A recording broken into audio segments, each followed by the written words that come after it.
The sirens. I still hear them echoing in my memory. Blue and red lights flashing against the night sky. Neighbors whispering behind curtains. And him, my husband, dragged away in handcuffs while his lover screamed in disbelief. His empire of lies had collapsed in a single night. That moment was the end of his story. But for me, it was only the beginning of mine. My name is Aria Scott. I am 46 years old, a professor of American literature at a university in Boston. For years, I lived in books, in classrooms filled with young voices, in lectures about honesty, truth, and the fragile beauty of human morality. I believed in those words with all my heart. I believed in the sacred vows of marriage, and in the man I once thought was my partner for life. Daniel Scott, my husband of 20 years. He was charming, respected, admired. People saw us as the perfect couple, an image polished like glass for everyone to envy. We entertained colleagues in our home, smiled at holiday parties, held hands in photographs. But photographs are only fragments of truth. Behind those smiles, there was a darkness I never dared to imagine. I remember the day my world shifted. An email arrived in my inbox, one that was never meant for me. A mistake, a misdirected message from an insurance company. It spoke of a policy, a life insurance plan worth millions, in my name. The beneficiary, Daniel. At first, I thought it was a clerical error, but my instincts whispered otherwise. Then Sophie came to me. Sophie, one of my brightest students, only 22, full of idealism and loyalty. She looked nervous, her hands clutching her notebook when she approached me after class. "Professor Scott, I don't know if I should tell you this." I smiled, trying to reassure her. "You can tell me anything, Sophie. What is it?" She hesitated. "I saw your husband yesterday, with another woman. They were holding hands.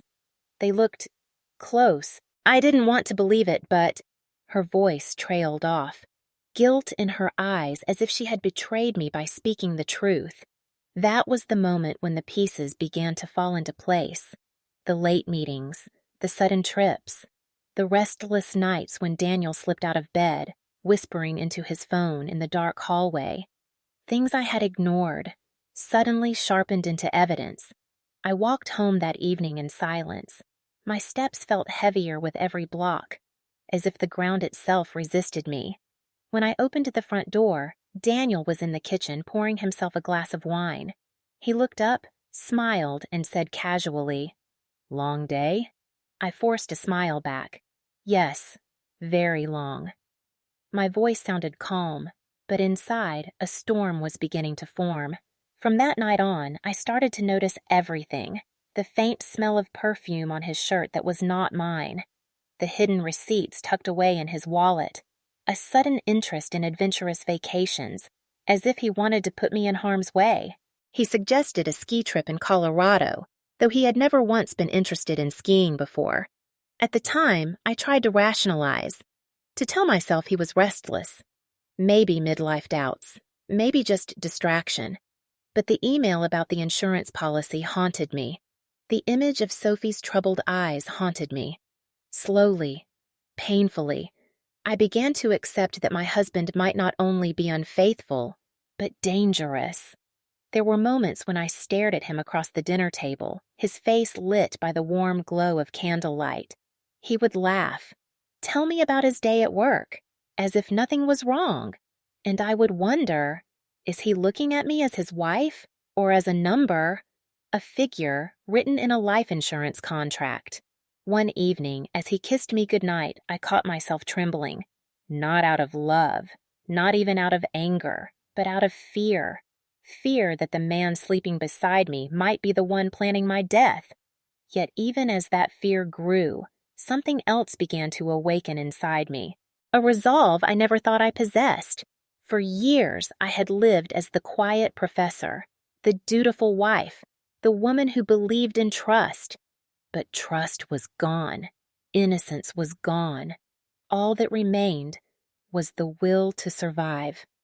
I looked at myself in the mirror late one night, the reflection of a woman who had aged through pain, but still carried fire in her eyes. I whispered to that reflection, almost as if making a vow. I will not be your victim, Daniel. I will not be your prey. And so the plan began, quiet, patient, deliberate. He thought he was hunting me, but what he never understood is that I had already become the hunter. The envelope was waiting beneath a pile of bills on my desk, quiet, patient, almost invisible. I pulled it free, feeling the weight of the paper before I even read a word. The seal was dark blue, the letterhead official. My hands opened it slowly, as though some part of me already knew. Life insurance, my name on the line that mattered, $2 million in coverage, the beneficiary written in sharp black letters. Daniel Scott, my husband. I stared until the words blurred. Then I blinked, and they returned, as hard and undeniable as stone. 2 million. For my life. I whispered it out loud. My voice cracked in the silence of the room. I told myself it could be love, protection, security. But Daniel never forgot to mention things that served him. He remembered every detail that could benefit him. This was not love. It was calculation. That evening, he came home smiling. He touched my shoulders, kissed my cheek, asked about my day.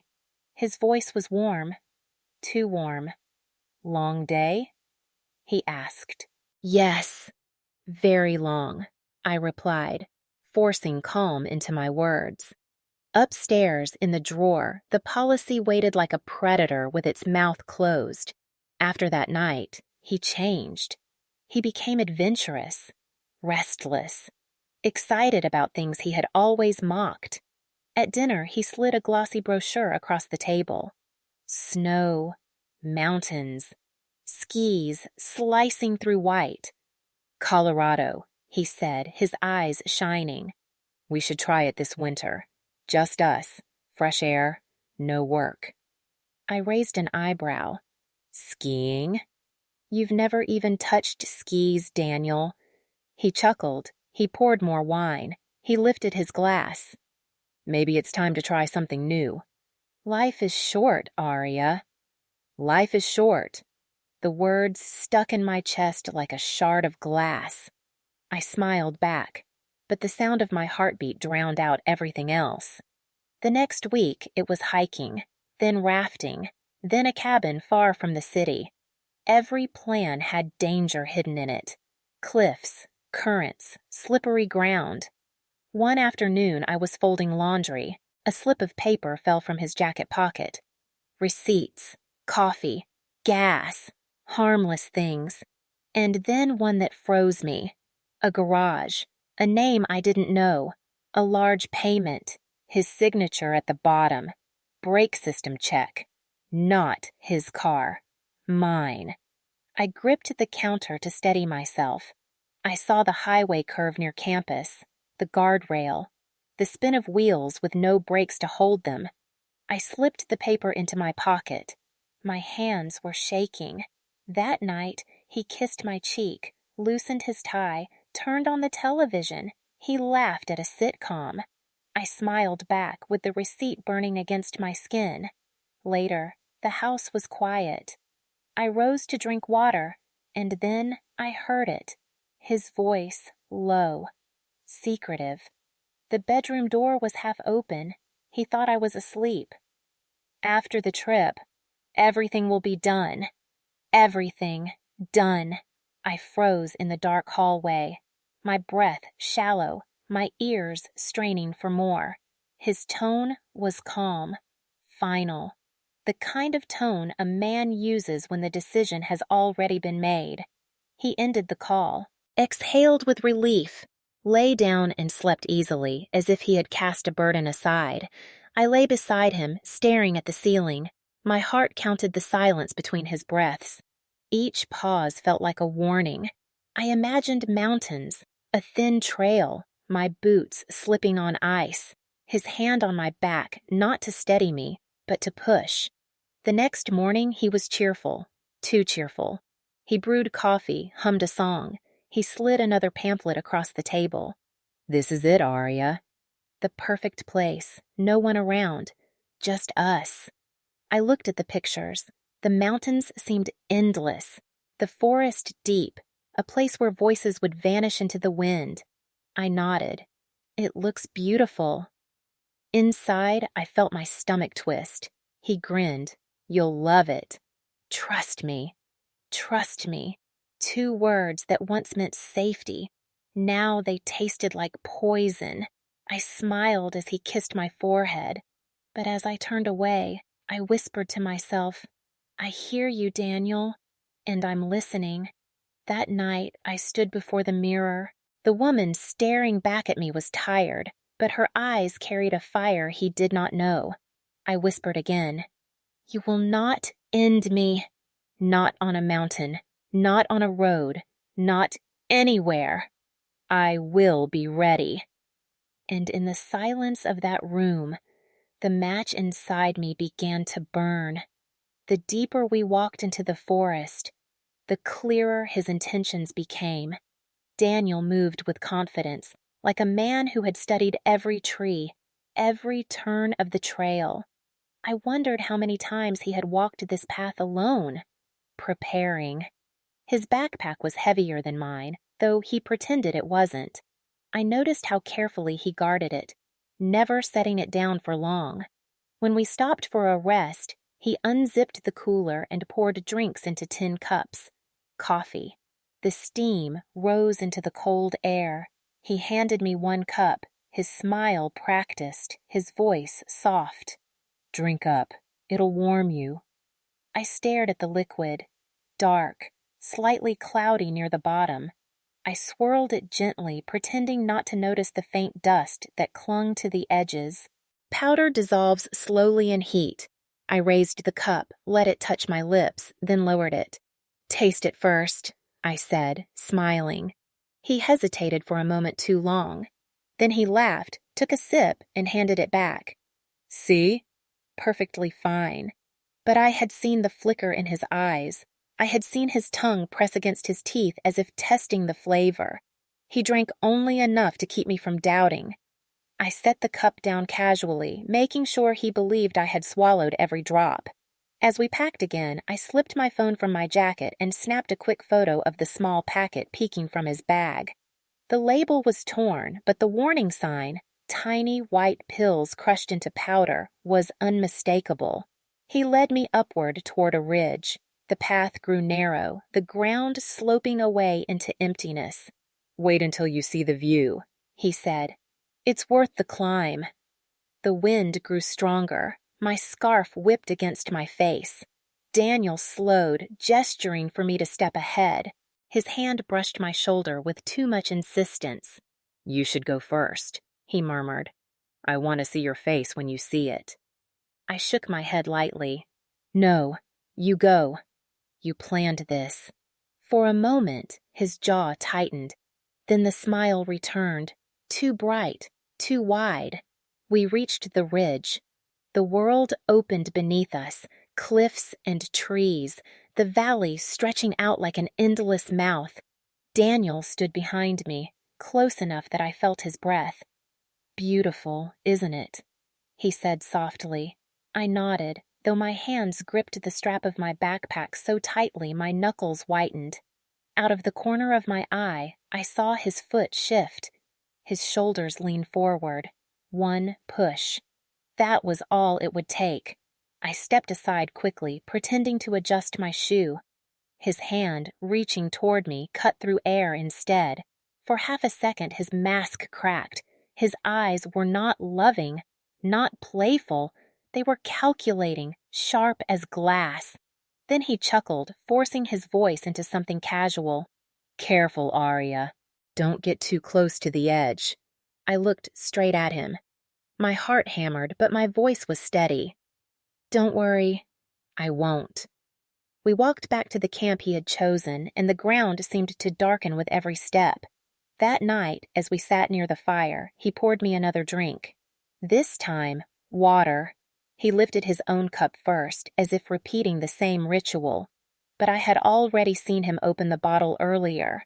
I had already seen the way he tilted the packet into it when he thought my back was turned. I poured the liquid onto the ground when he wasn't looking. The dirt swallowed it quietly. Later, I watched him grow restless. He checked his phone again and again, though there was no signal this deep in the woods. He paced near the fire, whispering under his breath. I caught fragments, words not meant for me. Tomorrow. The trail. Quick. No one will know. His voice was calm, too calm, the calm of a man rehearsing murder in his mind. He returned to the fire, sat across from me, his face glowing in the flicker of flames. You know, Aria, he said, tilting his head, this trip could be the start of something new. Just the two of us. A fresh beginning. I forced myself to meet his gaze. Yes, a beginning. Inside, I heard my own promise echo back. Not his beginning, mine. He leaned back, satisfied, thinking his plan was unfolding exactly as he designed it. But what he never understood was that I had already seen every thread of his design, and I was quietly cutting them one by one. The morning began with a brittle stillness. The forest was quiet. The air smelled of ash from the fire and wet earth from the night rain. Daniel was already moving before I sat up. He crouched by the fire. His movements were smooth, deliberate, like a man who had repeated the same gestures in secret. Pot, water, flame. He hummed under his breath, a tune far too cheerful for the cold silence of the clearing. I watched his hands. They never hesitated. They poured, stirred, reached for the side pocket of his pack. That was when I saw it. A small packet, torn at the corner. A faint dust clinging to his fingertips. He tilted it. Quick, casual, too casual. White powder slipped into the steaming water. It dissolved, almost invisible.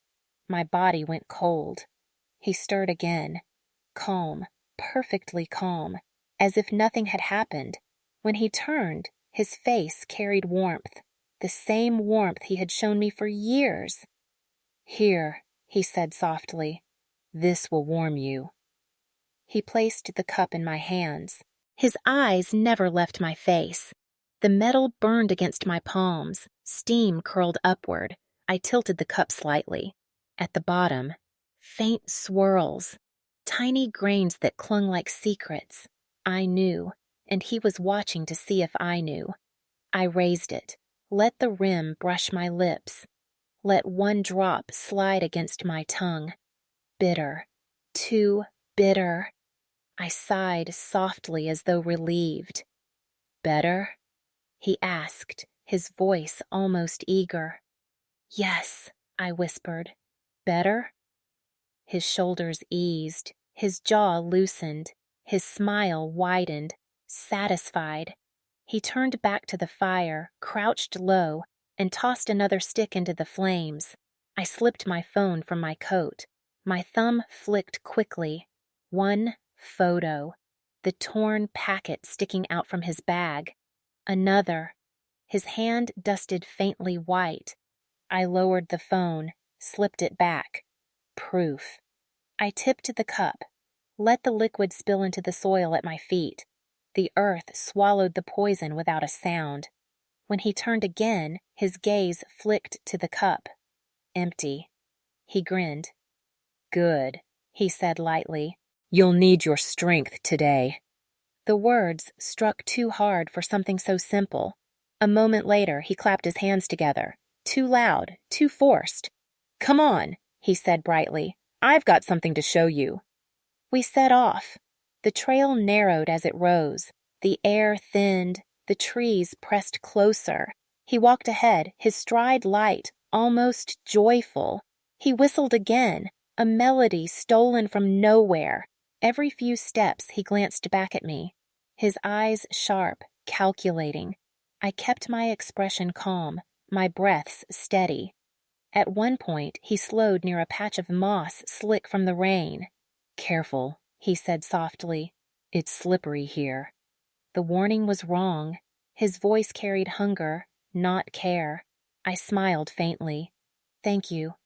But inside, the chill spread deeper. He wasn't protecting me. He was imagining me falling. We climbed higher. The forest thinned. Branches clawed the sky. And then the ridge appeared.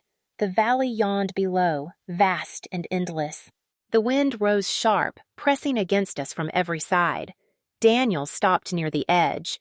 He spread his arm toward the horizon like a host presenting a prize. "Look at that," he murmured. "Breathtaking." I nodded. My hands tightened on the straps of my pack. He shifted behind me, closer, too close. His boots scraped against stone. "Step closer," he whispered. "You'll see even better from the edge." The wind screamed. My pulse thundered. I bent suddenly, crouching to tie my boot. At that moment, his arm moved, quick, sharp. It reached forward, but it caught nothing, only air. For a heartbeat, his mask cracked. His eyes sharpened. Cold, empty. A man caught in the act of calculation. Then the mask slid back. A smile too quick, a laugh too thin. "Careful, Aria," he said. "Just an accident." The words floated light, but they landed heavy. I rose slowly, met his eyes. "An accident," I repeated. The silence pressed between us. The valley roared beneath. I held his gaze. My heart pounded, but my hands were steady, because I knew this was no accident. This was rehearsal, a confession without words, and his eyes had already betrayed him. We stood there longer than we should have. The wind whipped at us like claws. His smile faltered, then hardened. "Let's go," he said briskly, turning back to the trail. He walked quickly, too quickly. I followed slowly, every step deliberate. The rope hidden in my coat brushed against my side. The photographs waited in my phone. My heartbeat steadied, no longer frantic, but firm. He thought he had led me to my death, but all he had done was hand me proof of who he truly was. And as we walked back through the narrowing trail, I whispered inside myself, "You're finished, Daniel. You just don't know it yet." The forest at night was too quiet. The last flame outside had turned to red ash, pulsing weakly in the cold air. The tent held the sound of our breath, steady and measured. I lay still, eyes closed, my body heavy against the sleeping bag, pretending to be asleep. Daniel shifted beside me. At first, it was small movements, a roll of his shoulder, a soft exhale. Then it grew slower, more deliberate. The zipper opened. The sound was faint, but sharp in the silence. Cold air slipped in. I heard the soft rustle of plastic, a cap twisting, the slosh of water, then the almost invisible hiss of powder falling into liquid. He was dosing my bottle. My pulse hammered, but I didn't move. My breath stayed slow, calm, the rhythm of sleep. He shook it once, twice, set it carefully at my side, exactly where I would reach in the dark. Then he slid back into his bag, his body stilled. His breathing returned to that even rhythm, the kind of rhythm a man practices when he wants to convince himself he's innocent. I waited, long enough to make sure, long enough to let his certainty settle. Then I opened my eyes. Moonlight cut a silver seam across the tent. My bottle glowed faintly, patient and quiet. I lifted it, shook it. The water swirled cloudy. I slipped from the tent. The cold stung my skin. The forest spread out around me, dark and watchful. The stream whispered down the slope. I followed the sound. The water shimmered silver between stones. I knelt. My fingers shook as I opened the cap. I tipped the bottle. The poisoned water poured out in a clear stream. The current carried it away without question. I rinsed the bottle again and again until it was clean, until it smelled of nothing but air. Then I filled it fresh, cold, pure, alive. I slipped back into the tent, set it exactly where he had left it, label forward, cap tight. The lie returned to its place. I lay down again, closed my eyes, matched his breathing with mine. Minutes stretched thin. Then he stirred. His hand brushed the bottle. His voice leaned close. "Drink some water, Aria." I lifted it, tilted it, took a small swallow, just enough to be heard. I sighed softly, as though comfort had returned. He smiled. I could feel it in the dark. "Good," he whispered. Then he took the bottle himself. A casual move, a man proving his kindness. He drank. At first, nothing. Then his tongue pressed against his teeth. His brow creased. His face tightened. Not the taste he expected. A small cough, a forced laugh. He reached for his flask, took a long swig of whiskey. The burn steadied him, but not enough. His hand shook as he lowered it. He drank again. More this time. The whiskey dulled his fear, but loosened his tongue. His words blurred. His confidence slipped into arrogance, and then into carelessness. He pushed out of the tent. The zipper rasped. His boots crunched on dirt. I slipped my phone free. The red light glowed softly. I pressed record. His voice drifted back through the night, low, slurred, certain. "She'll never wake up tomorrow. Be ready for the money." The words cut like cold steel. I held the phone tighter. Proof. He laughed softly, spoke more. Promises. Deadlines. Sweet lies offered to Laura, waiting somewhere far from here. Every word burned onto the recorder. I listened, my heart steady now. Then the forest answered. A sound, heavy and soft, moved outside the glow of the dying fire. 2 pale eyes gleamed at the edge of the clearing. A wolf. It stood still, body low, breath fogging the cold air. It watched us with patience older than anything I could name. Daniel froze. His hand shook as he fumbled with the lantern. His voice cracked. "What is that?" I kept my eyes on the animal, my voice calm. "Be still. Don't move." The wolf's gaze shifted. From him, trembling, frantic, to me, silent, steady. It lingered, measuring. Daniel made a weak sound, thin and broken. The predator was gone from his voice. The wolf snorted once. Then it turned, slipped back into the trees. The night closed behind it like a curtain. The silence was heavier than before. Daniel sagged onto his blanket, pale, shaking. He drank from the flask as though whiskey could erase what had just happened. But I had seen it. The wolf had chosen its truth, and so had I. Daniel was no longer the hunter. I was no longer the prey. And when dawn came, he would finally understand. Returning to the city felt unreal. The streets moved fast again, lights, voices, traffic. But in my chest, the forest still lingered. The silence of the ridge, the sound of Daniel's voice saying I would never wake up. I carried that voice with me, not as fear, as fire. I needed proof, more than a recording, more than my word. That's why I called Marcus Reed, a private investigator I had heard about through a colleague, reliable, sharp. When we met in his office, he studied me carefully. I told him everything, the insurance, the bridge, the poisoned water, the call in the night. He didn't doubt me. He didn't try to comfort me either. He simply leaned back and said quietly, "We'll need more." And he found it.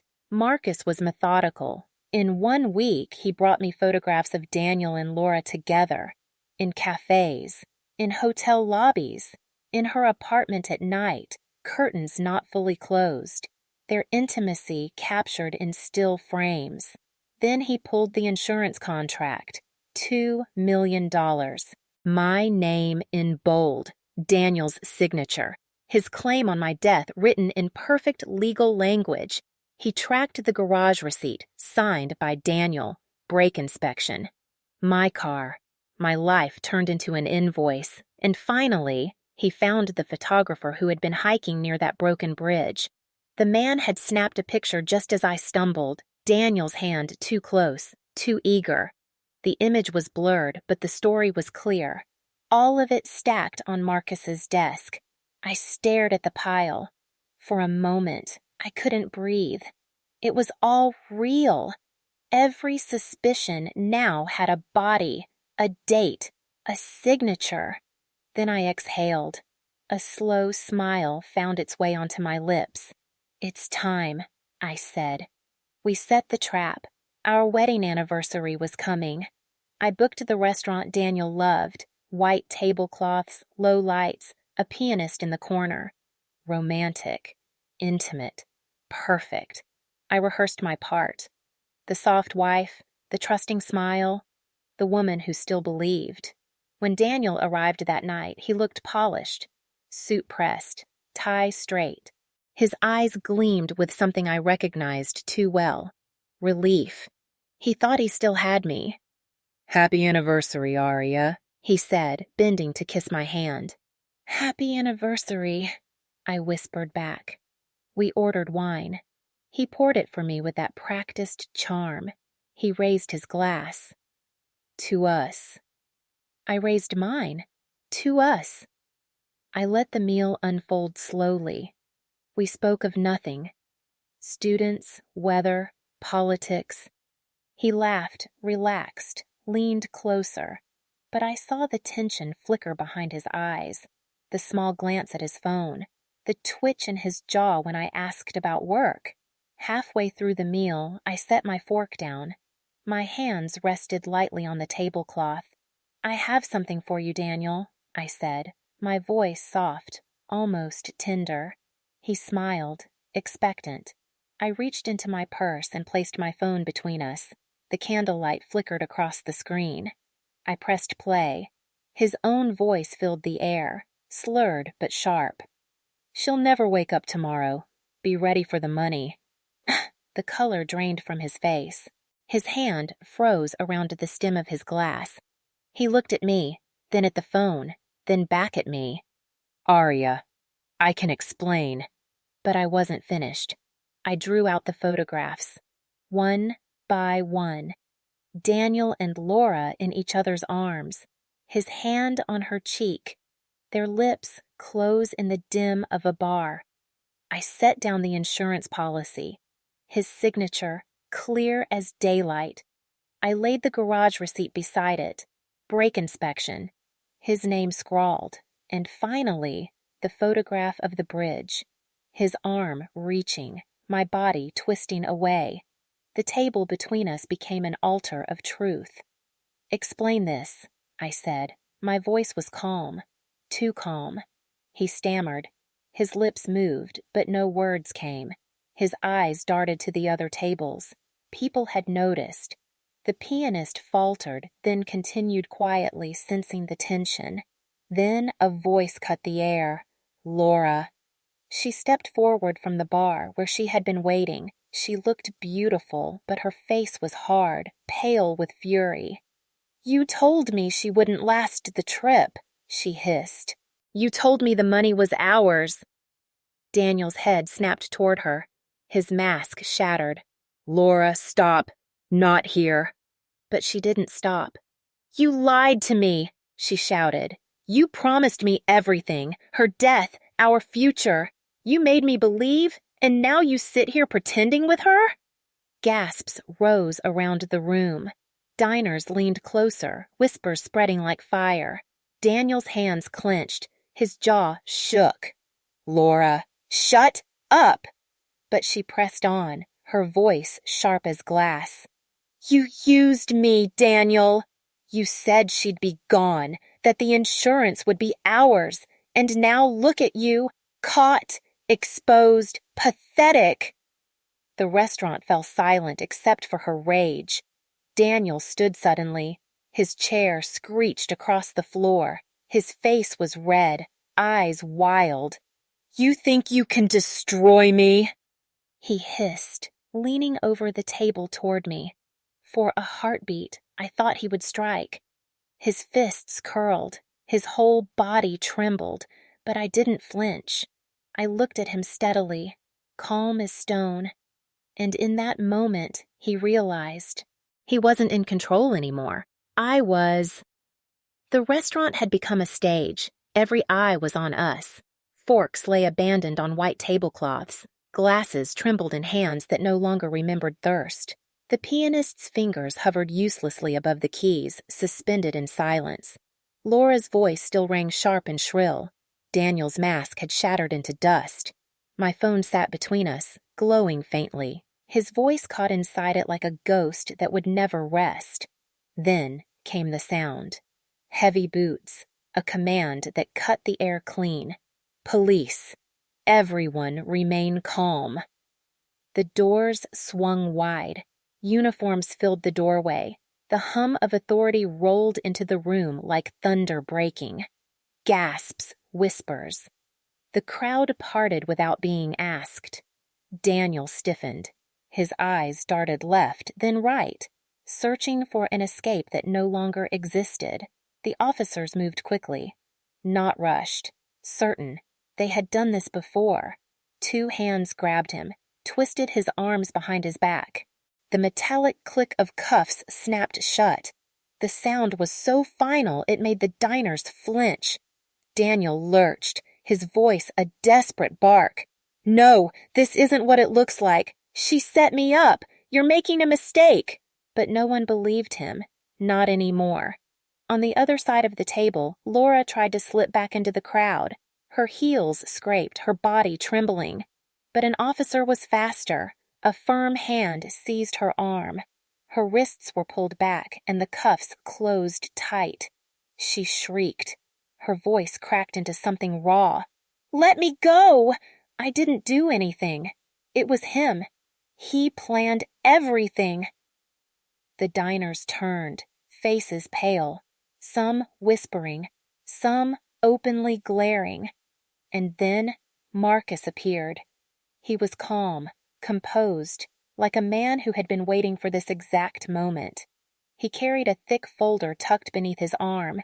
He looked at me, nodded once, and turned to the officers. His voice was clear. "You'll find everything you need in here. The recordings, the insurance contract, the signed garage receipt, and the photographs."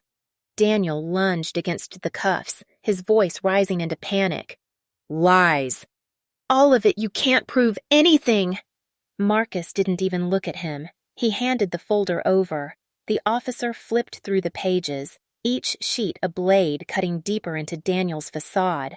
And then Laura broke. Her rage boiled over, her face twisted, eyes burning with betrayal. "You promised me she'd be gone. You swore the money would be ours." Her words pierced the silence. Gasps swept across the restaurant. Daniel's head snapped toward her, his face flushed crimson. You're nothing. Do you understand? Nothing. Did you really think I'd share a single cent with you?" Her scream ripped free. "You bastard! You used me!" She lunged at him, but the officers held her back. The cuffs rattled. Her hair fell wild into her face. They were no longer lovers. They were enemies. Their betrayal laid bare before strangers who would never forget. I watched it unfold. Calm, silent. For years they had plotted together, whispered in shadows, dreamed of my death. And now, here, they destroyed each other in public light. The officers began to drag Laura toward the door. She fought, spitting curses that filled the air. Her fury was no longer aimed at me. It was aimed at him. Daniel struggled, veins rising in his neck. His voice broke into a roar. "You'll regret this, Aria. You'll never love again." The restaurant froze. Dozens of eyes shifted to me, waiting.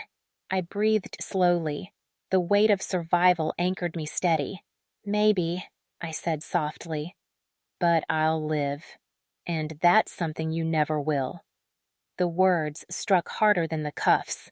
His face contorted. He jerked against the officers, spitting curses that no one cared to hear. Laura screamed back at him, her rage wild, her betrayal bottomless. They were pulled through the restaurant, dragged past staring faces. Phones lifted, flashes burst, murmurs followed them like a funeral march. Outside, red and blue lights strobed against the windows. The doors slammed, the cruisers swallowed them whole. Silence lingered. The pianist finally touched the keys again. A fragile melody crept back into the room. Diners exhaled, some shaking their heads, some murmuring my name with pity, others with admiration. Marcus placed the folder on my table. He leaned close, his voice steady. It's done. They won't walk free from this. I nodded. My hands were steady, my heart calm. I lifted my glass of wine. For the first time, I saw no fear reflected back at me. Only survival, only freedom. That was the price they paid. Not just prison, not just the law.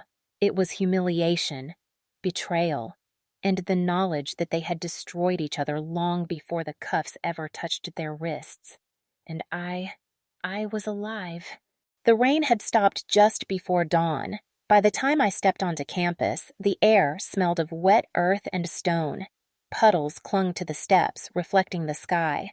Students hurried across the courtyard, shoulders heavy with books, their laughter quick and fleeting. I walked toward the lecture hall. My heart, once a clenched fist, was steady now. Every step echoed like a promise. The hall was full. More faces than I had expected. Some bright with eagerness, some weary from sleepless nights. All of them waiting, all of them watching. I placed my notes on the lectern. For a moment, my hand lingered on the wood. I remembered standing in another place, a wooden bridge. Daniel's hand behind me, the ground ready to give way. But that moment was gone. This one was mine. The murmurs stilled. Silence spread. I looked up.